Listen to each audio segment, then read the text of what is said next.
I was 17 years old. So, but I was like, you watch those television shows and you see they have this massive room where there's tons of room for them.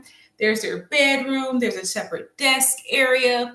And I was like, that means they made it. They don't have to share a bunk bed. I don't know if you remember, but I had the red, yellow, and blue bunk beds, those little metal ones.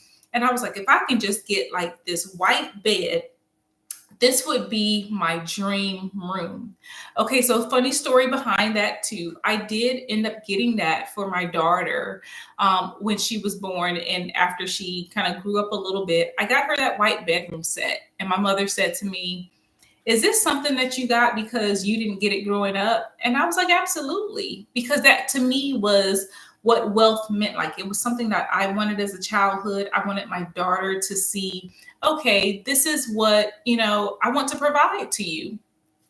So that was my definition of wealth, was having my own room and getting that bedroom set for my daughter. And I was able to achieve it. And that's how, for me, I knew how I made it.